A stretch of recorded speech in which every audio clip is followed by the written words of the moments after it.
well. Now, when we're looking at this object right here, I want you to remember, as I kind of added a little bit of histocontrast to it, it reminds me exactly of this object right there. Take a look at that object. This is the rogue planet that I talked about, and this is the object right here. Okay, that's the rogue planet. Now, when we type in the coordinates here, we actually take a look at the date timestamp. We come back over here, we can see that Saturn is right here in the infrared, okay? And it's in the same exact spot as this is, all right? But as we bring it closer, we can see Saturn is just transiting behind, in front of this particular object, all right? Now, the interesting thing is when we put this coordinates into Skyview, we put the same exact coordinates into Skyview, look at what we get. Now we get that blocked out image as well. So let's take a look here at what happened between June and December of 2010 with the planet Saturn, because something very interesting happened during that time period as well. Let's take a look at it. Now, of course, back in 2010, December 27th of 2010, Wired Science comes out with a gigantic storm with huge tail abrupts on Saturn. Well, we wonder what could have possibly done that. Of course, when we look at Microsoft Worldwide Telescope and find out where Saturn was on 12/14, of course, you can see Saturn right here as you bop out past the Worldwide Telescope here, and then, of course, then put it back on the WISE survey. As we can see, we zoom out. We're right in the Boots constellation. As you can tell, right as you put in the All-Sky survey, and then you put it back on WISE, our heavy mass object is right over here, right there. So it's passed by on the ecliptic. Okay, here is the object as well. As we move in on it, you can see it right here. All right. So, anyways, going back to this storm back in 2010, of course, the size of this particular thing as it transited by. Check out how this storm develops. Okay, you can see it right here. Absolutely amazing, this storm that took place. Now, of course, as it said, you know, as an invisible planet goes by something, it's going to cause a major problem with the planets that are around it. Well, of course, we showed you how this thing transited right by Saturn during this period of time. So I'm wondering how fast this orbit is of this particular rogue planet. I mean, this thing is moving fairly fast, because if it's Saturn at one point, then it's right behind Jupiter another, it's moving pretty quickly.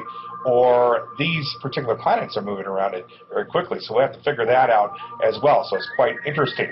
So, of course, we look at this particular object. It looks like our rogue planet, of course. You know, as I showed you right here on Snagit Editor, here is the rogue planet, and here is how Saturn transits by it as well.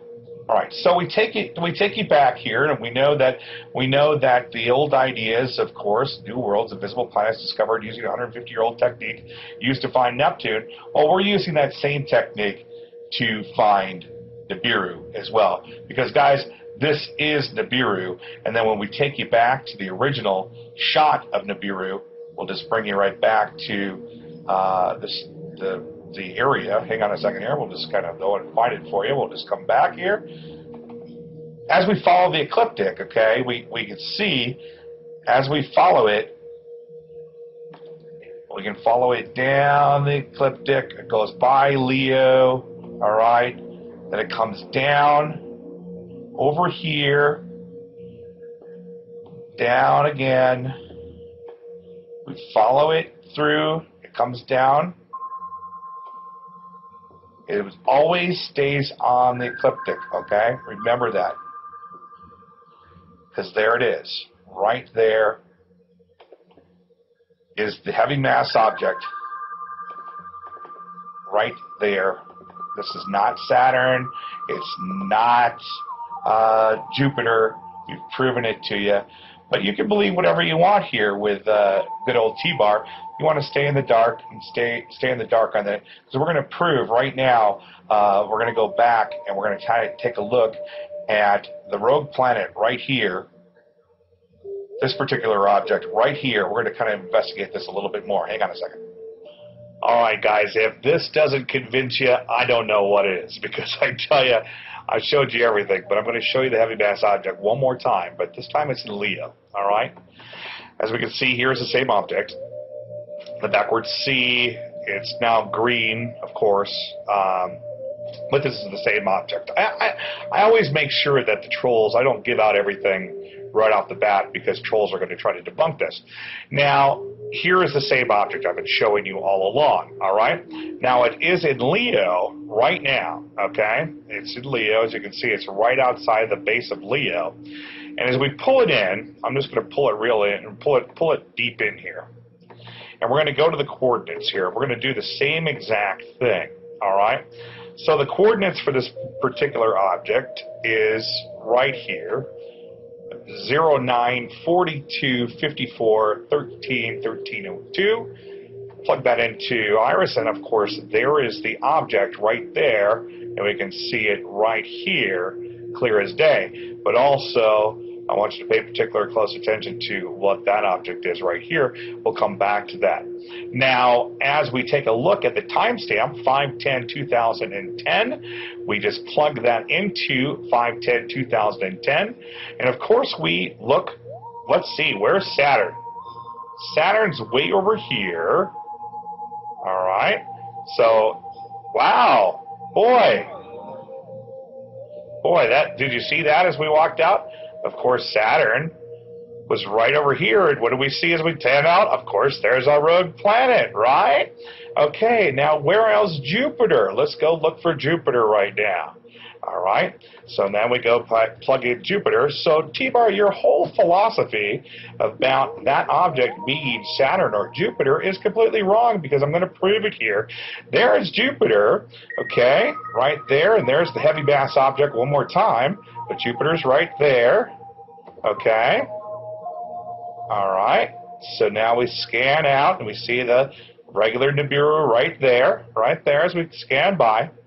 Okay, right there on that date. Okay, right that, we're still on the same date as 5/10. So, you can tell right here, we're 5/10, 19/20 hours. I'm still in real time. And then what I want to do is I'm going to want to go back to that area. So I think the next area would be, let's go find Leo. Okay, so we'll go back to Leo, the constellation Leo, and actually we'll just see where Mars is. Let's go see if we can find Mars real quick. And there's Mars. So let's go back here and take a look here where Mars is. And there's Mars. So no other planets, but Mars is right in between two weird objects here. Of course, there's Mars on that date. But then as we see right here on the ecliptic, is our heavy mass object right here in Leo. Right here in Leo. Sorry, T-Bar. That's the same object, but it's not a planet. It's not Saturn. It's not Jupiter. Sorry. You tried to debunk it, but I just debunked you. This is a large heavy mass object, guys, right here. This is a rogue planet, and it's going fast, or it's either going fast or it's getting closer and closer to us. And also, we ask here, I wanted to go back and see what happened in 2010, August 27th, 2010. Planet Mars will be the brightest in the sky starting August. It will look as large as the full moon to the naked eye. This will cultivate on August 27th, when Mars comes within 34 million miles off of Earth. Be sure to watch the sky on August 27th, 12:30 a.m.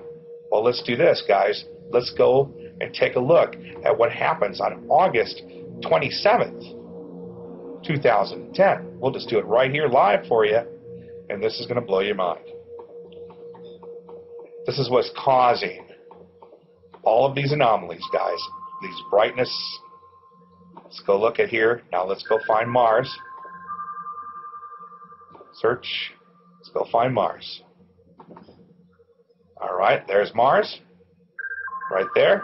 We'll pull out as we're on the WISE survey, and look at what we got right above Mars. There it is. Do you see it? Right in the Bootes constellation. Right there.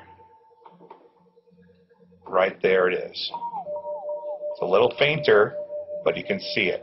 And then, of course, if you roll out again, we still see. This is why this thing's called a rogue planet, because there it is, right there, right on that date, causing the brightness. Now, you remember what I showed you as far as how big this thing is in comparison. Let's take a quick look at Snagit Editor one more time. This is how big in comparison it is, guys. This thing is huge. Absolutely huge. Let's take another look at some things here. We'll be right back. So, of course, you're going to believe whoever you're going to believe. T-Bar makes a very interesting argument. However, I make a better one. All the empirical evidence that I'm showing you and using that old theory. When that wasn't a theory, it actually helped find Neptune. So I believe we have found Nibiru. Yes, we have. And of course, as we look back here at Microsoft Worldwide Telescope, that just shows you right here. Here is the object right here. It's not Saturn. It's not Jupiter. It's not Mars. It's right here. And of course, when we plug those coordinates in, 9, 47, 54, 13, 3, 2. Here we are. It is in living color, guys. Of course, if you remember on my It's Official, WISE Telescope Confirms Nibiru Rogue Planet, you scan down here a little bit. I show you some images. Here is the first image of Nibiru. Right here, of course, here's the rogue planet with Nibiru around it and the planets that are around it as well. We show you the all-seeing eye. Nobody wants to talk about these weird images. But this is Nibiru, guys, right here, right there.